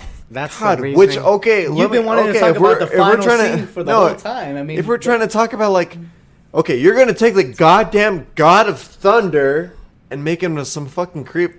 I don't fucking care about like this cultish thing that Chris Hemsworth is. It does not work for me. Okay. It did not work for me. I just want to say this. At all. I understand what you're saying, but Didn't work. I hope you understand that he was based on Charles Manson. Oh my god. I don't. Was he really? Who's the only other What? cult leader Are of you guys that barely time? realizing that it's 1969? so, like- It's the same year as Once Upon a Time in Hollywood. What? But, Okay. like, he was so not menacing. He was so No. cheery and like not menace. He was just not Charles scary. Manson as a person was not that. Okay. He was charming. He had charisma. That is how he got so many followers. Okay, maybe it was Chris Hemsworth's Okay. terrible American accent that threw me out of his No. character. Let me talk to you about. Isn't he American by default? No, he's Australian. Are they really, both of them? Yes. What? Yes. Did you Let me not talk know to you a that? minute I about. didn't know that. So Adrian, so you were very unsatisfied with the way Chris Hemsworth portrayed his character. Let me just hear a little bit about that. Yeah, no, okay, you have the fucking God of Thunder. Oh my. I'm sorry, that's No, I know, it's hard to That's not- that's who Chris I know. Hemsworth That's what we is. know him as. Very I'm hard to sorry. disassociate. Like, and if this is 2018, like if you're casting Chris Hemsworth as anyone who's like some fucking Charles Manson nobody, like it does not work for me in any way. And I think that Chris Hemsworth worked with like Name Crimsworth. Wormsworth, Chris Hemsworth. Like, I think he did as good of a job as he could have in this role, but I did not buy a second of it. I did not either. I didn't. All of this I could have did been not cut. care. Like, every time he was like, oh, like, these girls are gonna fight, and, like, I'm just like, that's not the God of Thunder. I'm sorry. Like, it just... Yeah. And What even you're talking not, about. like, even not being so biased, like, okay, this is a Marvel character, like... Yeah, I but- just he's so charismatic and like it just did not work for me as a quote unquote Charles Manson type of character. That's all I'm gonna Okay. say. Okay, Go ahead, Jay, Jay. Go what do you ahead. think about Go that? ahead, Jay. when you pigeonhole an actor into their character, it's Did completely we do that or did he do that? It's completely understandable. Oh, It's okay. completely Hold on. understandable. Can I If say this something movie was to him? released in 2011, maybe. Hold on, can I say something to Taryn? Did we do that? What? You're joking, right? Like, Well, no, that's his first big role. That wasn't our fault that we associate him with that. yeah, but would No, you take? Would you but take? that's what Would I'm you saying. take the steady money? Would you take the steady money? Oh, or I don't would you- blame him He at didn't all. need it. He So- loves so it. how loves is He that? did I not don't need care. it. He did so, not need so it. how is that his fault? It's No, our it's not fault. his fault. It's our fault. You're trying to Yeah. blame it on him Okay. because he wants All to right. get the money, and there's nothing wrong with being an actor and trying to get the money. So But- you're trying to blame but it I on didn't him. think Let's he's trying to go get the back. That's money. not right. Okay. That's Nothing not wrong right. with that, but like it's just like, is this But- gonna be a good movie? But I want Can I to talk about I want to this? say, have you even like seen any of his other movies? No, because he has like 4 other ones. No, I've seen him in some romance movie with. Yeah, see, so you can't. Isn't say- it romantic? That's what it's you called. You literally can't. No, say that's that his about brother. him. I'm You so dumb. That was his Let's- brother. Let's Okay, talk so about you're cut. You're cut. Jay, you have the Let's floor. talk about this. We are pigeonhole. We, as viewers, are pigeonholing Chris Hemsworth into Thor. Yes, absolutely. We are. Okay. Yeah, it's not. That it's is his not to fault. fault him for taking the role of Thor. He's a great Thor. He loves it. It's fucking awesome. And he loves it, and it's awesome. And we love But- it too. So Chris Hemsworth, he broke his accent so many times. I don't know if you guys any of you guys noticed. Jay didn't even know he was Australian, but It's true. his accent Egregious. broke so much. I was like, this is not interesting at all. Like the whole plot of Chris Hemsworth's character, Thank you. everything else, totally unnecessary. If it was not in this movie, I would not care. Yeah, so my biggest thing with Chris Hemsworth is like, man, we've been talking about how this is such great writing. We've been talking about this the entire time, right? This is such great writing. And then when Chris Hemsworth goes into his monologue, When the When he's- flashback or when- in the casino? no, when he's in, Or the hotel, I mean. when he's at the fireplace Yeah, in the camp with all of it terrible. Summer, yeah, it is like when you think of somebody that's menacing, quote unquote, this is like the most fucking Fisher Price my first My first cult. my first cult. Okay. Oh yeah, I'm did like you should be your own god. Ugh, like I'm just like Yeah. It it's was- like the most not cringiest. convincing, dude. It did It's the not most. work It's for the me. most cringiest monologue that I've seen in a Okay. movie But like, hold on. in a long time. Okay, yeah, go ahead, Jay. What do you think about it?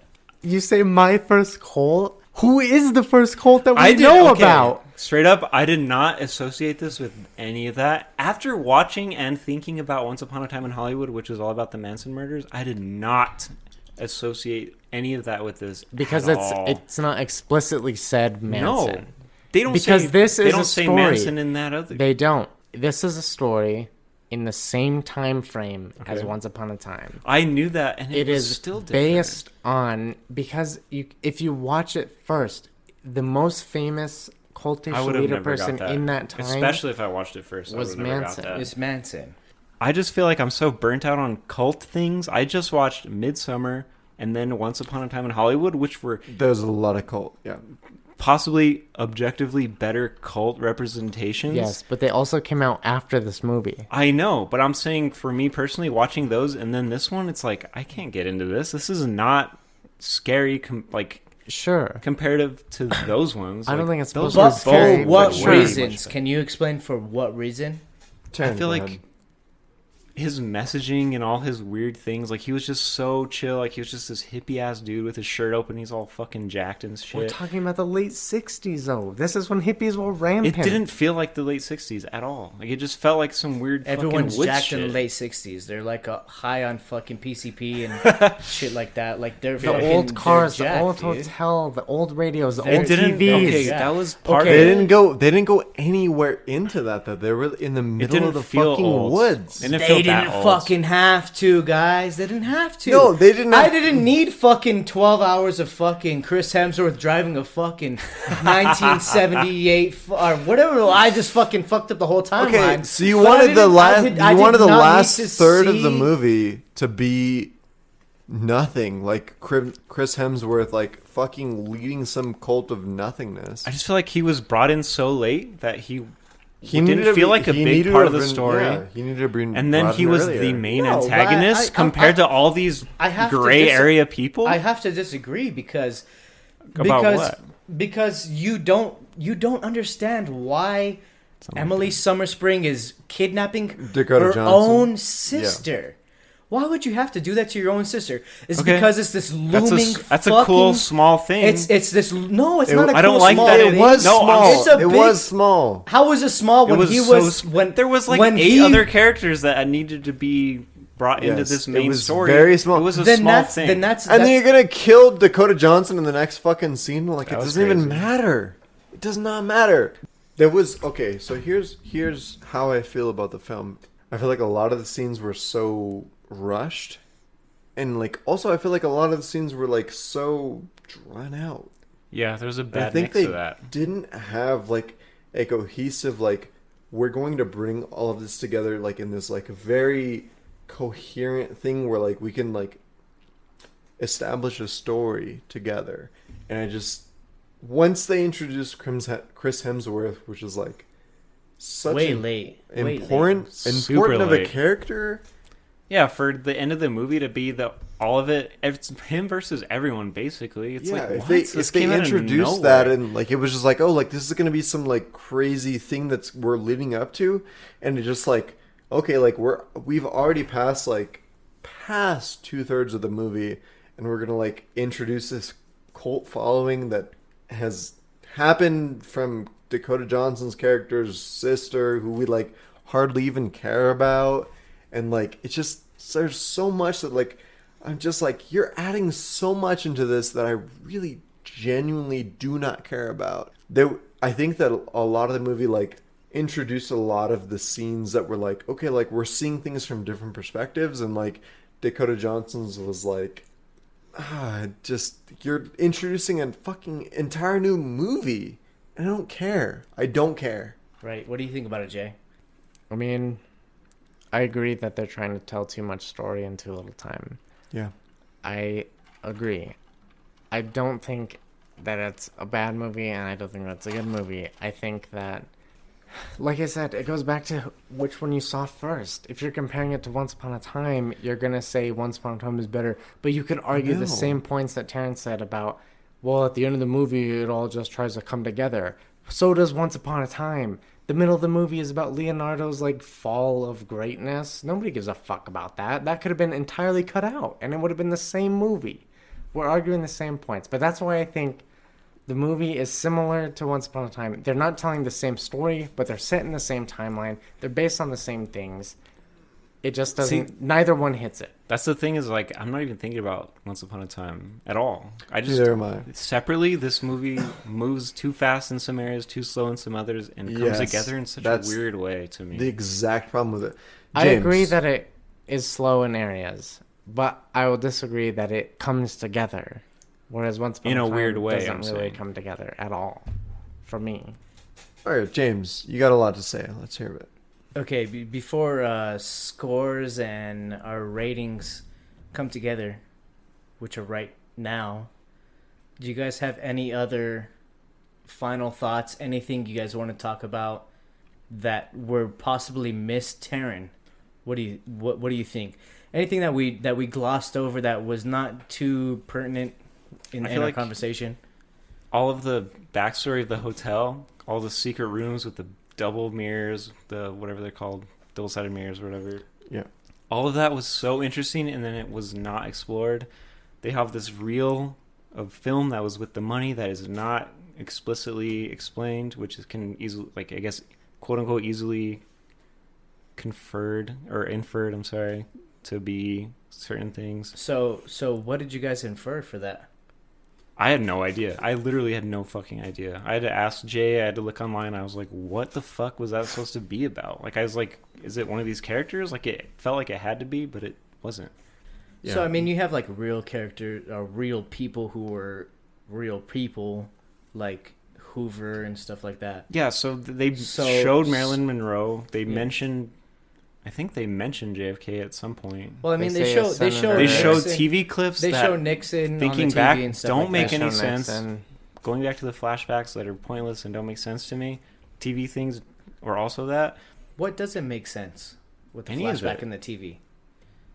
What does that have to do with the movie? The fucking Nixon stuff. What does that have to do with the movie? No, it absolutely sets timeline. It sets the timeline. It sets the time. It gives you an exact timeline.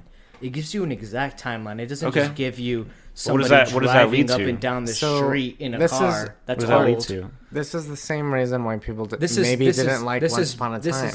This is past Kennedy, John F. Kennedy's death. Yeah. Just like if this you is didn't 1969. Do you guys know when John F. Kennedy died? It was like 63. It's right before this movie. It was earlier. 5 years before this movie. Yeah, so looking it up after I get it, but like I feel like that's not as big of a story as the Manson murders and Sharon Tate to be able to just generally know. But if you didn't know who Sharon Tate was, you'd be in the same boat. Exactly, but I feel like that's more of a general thing than that JFK possibly had an affair with Marilyn Monroe. Well, like, that's such a random fucking thing. But that's where it gets spicy, is because you have two sides of the coin. You have the side that says it's a conspiracy that they were together, and you have the side that says, no, they were fucking. There's two, like, explicit things. it's an event that happened in the times. It's with times. It's not as concrete as Sharon Tate. Exactly. But also, that's what I'm saying. It's not as... Yeah. Yeah. But I would wager the same amount, roughly, of people know about those things. Okay. And Sharon Tate's ending was changed in Once Upon a Time, right? Yeah. And in this, I mean, it's hard to say if it was changed or not because, like I said, some people believe firmly that they were. Well, the evidence that they had in the movie was burned, so like plays into real life. Like it's like no one knows, you know. Nobody knows. Yeah, nobody knows. So, I mean, that's why this movie reminded me. That's why I was reminded of this movie by Once Upon a Time. Okay.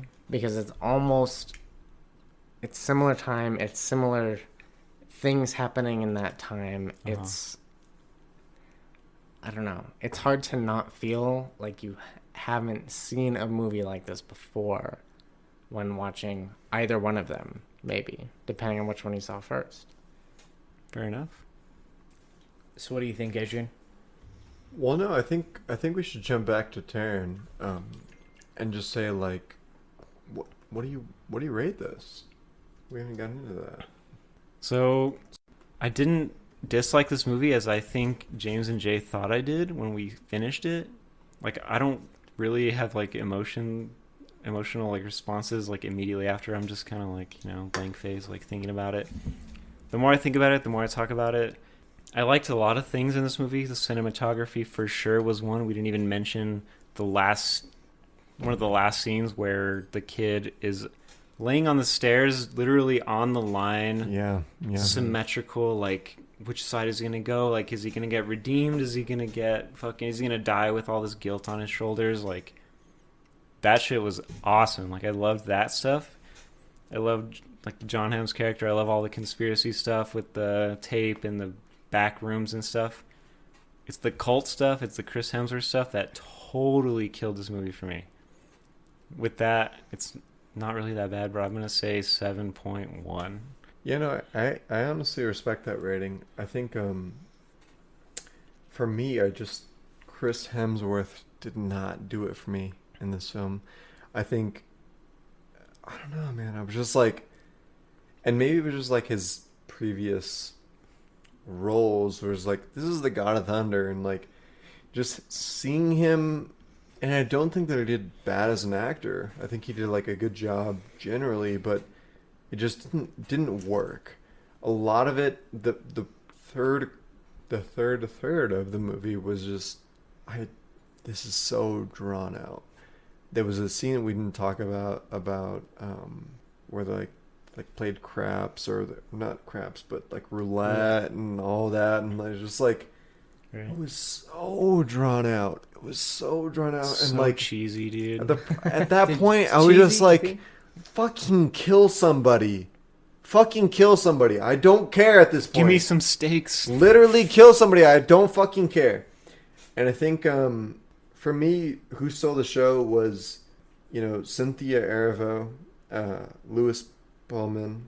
I think, and obviously, you know, Jeff Bridges. I think they did phenomenal jobs. I don't know. Towards the end, I just started to not care.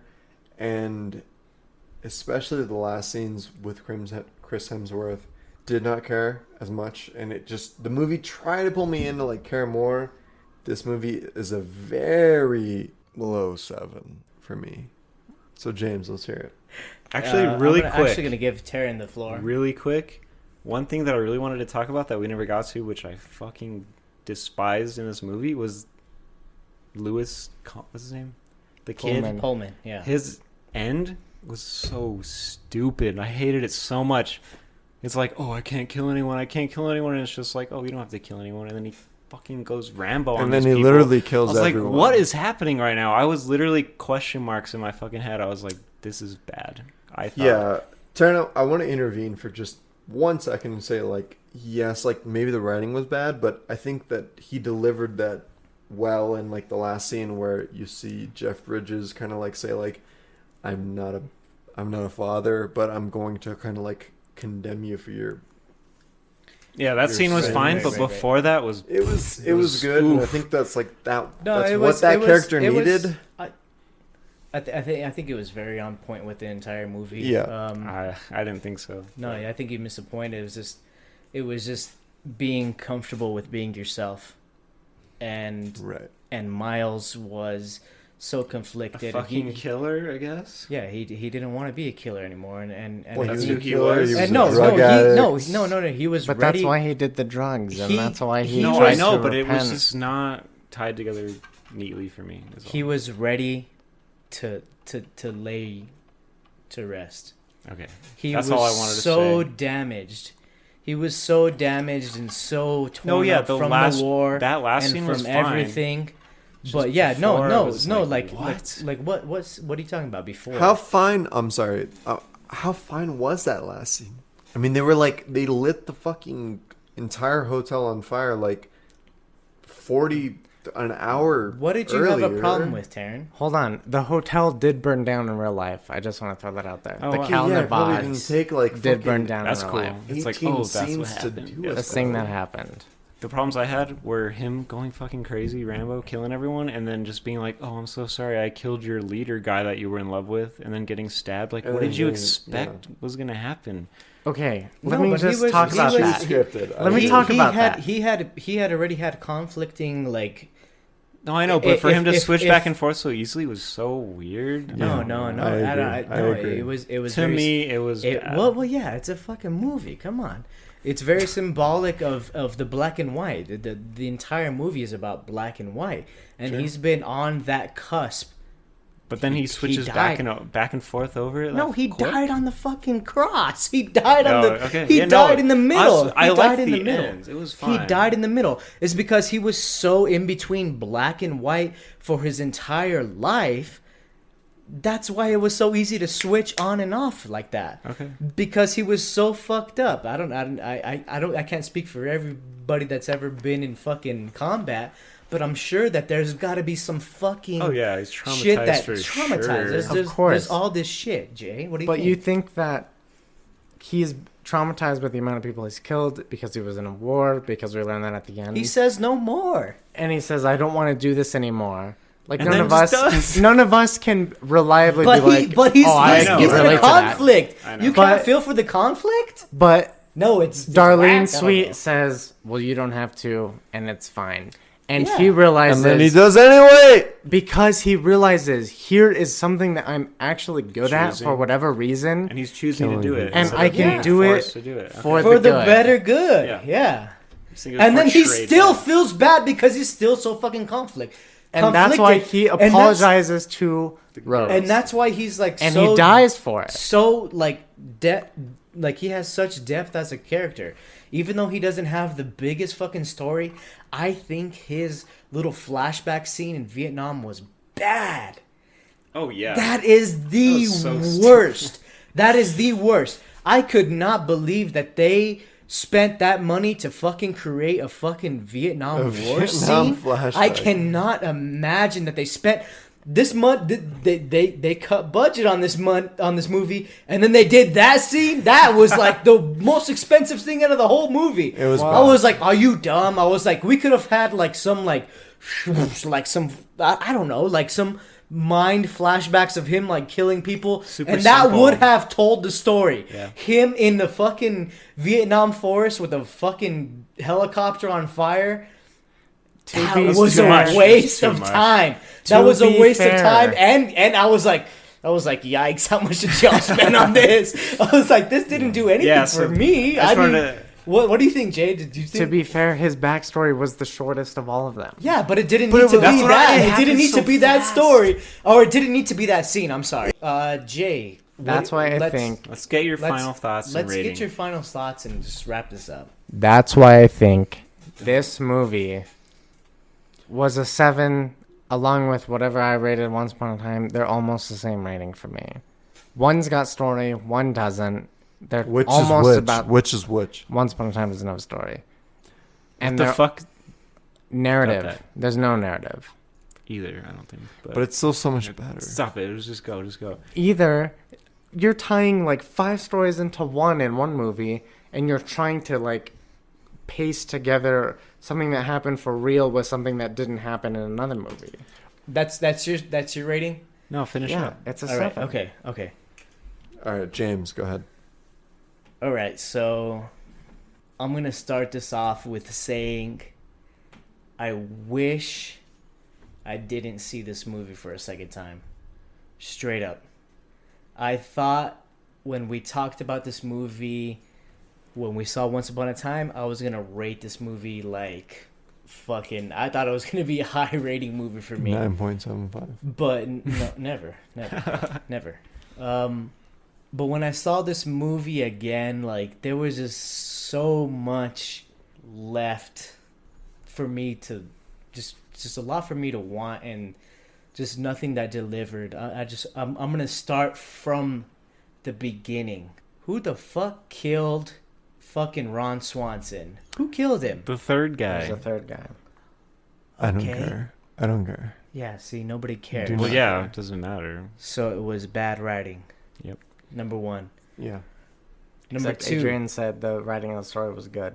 He Yeah. said And it then was it- bad writing, and then he said the writing of the story was good. Yeah. Just throwing it out there. I mean, there was, yeah. I'm not gonna like go back and say like that, like every overarching piece was bad. I mean, like there was some like, good writing. There were but- good writing elements. Yeah. I cannot say that it was good writing, and I think I feel like I have the general consensus. I think everyone here feels that once John Hamm died, you didn't give a shit, and then when you introduced Emily's story arc with Chris Crims. Hemsworth, you just started to just not care, and Chris Hemsworth, man, when I first watched the movie, I thought he was fucking menacing. I thought he was crazy. But he don't wasn't. This is you guys watching this. I'm talking about me, Jay, Frank, and Jacqueline watching this movie. None of us fucking knew what this movie was. We went to the movie theater and watched it. When we left that theater, we looked at each other and we're like, "What the fuck? This movie's sick." I wish I didn't see this movie again. Straight up. It kind of hurts me that I saw this movie again. It kind of hurts me because Yeah. Chris Hemsworth, the fucking my first fucking cult leader story, and I know you guys were saying, oh well, what other movie have you seen with a cult leader monologue and all this shit? I'm like, that's just so like many. that's just like any other fucking like any crazy person. We're the gods now, brother. Like oh, he's so nice and cool. Like his little fucking dancing, like that was cool. Like, but when I first saw the movie, I was like, this guy's fucking crazy. Watching it again, I was like, this is bad. Straight It was. up. I think it was. It was bad. Darlene, I loved that shit. I love music. I loved the way she was singing, and I don't know. I'm trying to justify the length of her scenes and the singing scenes. Like it made it more realistic. Like you don't just sing a song and just sing like the main points of a song. She sung the entire song. Right. It made those. It held a lot of weight. It held a lot of weight in the scenes with the Pastor Flynn. Like those were good scenes. But like you build all this up for what? That's what I leave myself wondering. We get to the tape. We all have our expectations and our thoughts about who could be on that tape. But it just kind of falls flat. It just kind of falls flat. It's a 7.1. That was our high five. Me and It was James. actually 7.1. beautiful. I thought I was gonna give this movie like an 8.5 when I was I thinking feel about like. it. And I honestly almost want to give it lower than a I feel like 7.1. us talking about it brought you guys down a little bit and brought me up more, which is hilarious because we met in the middle. Yeah, a no, little bit. I did not hate this movie. No, Like, when we watched the movie and then I looked around and I was looking at everyone else's opinions or like faces and stuff like that, and I was like, fuck, I did not enjoy this movie that much. I wish I didn't see this movie again. Straight up, like that's Yeah. my feelings.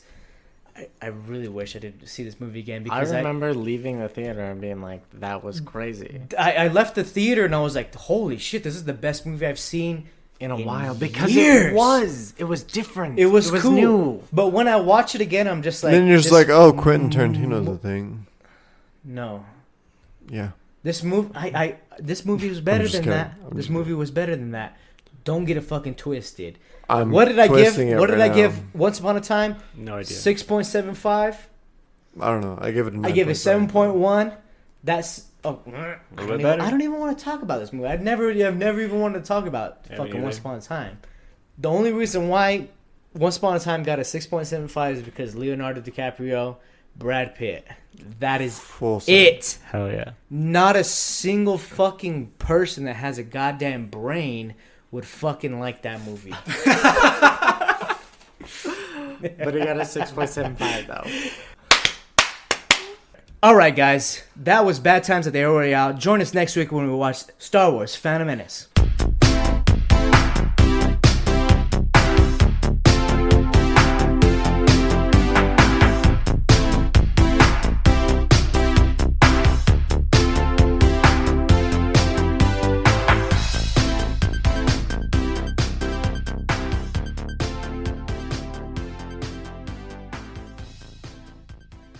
You don't convince people to follow you by being this menacing bad.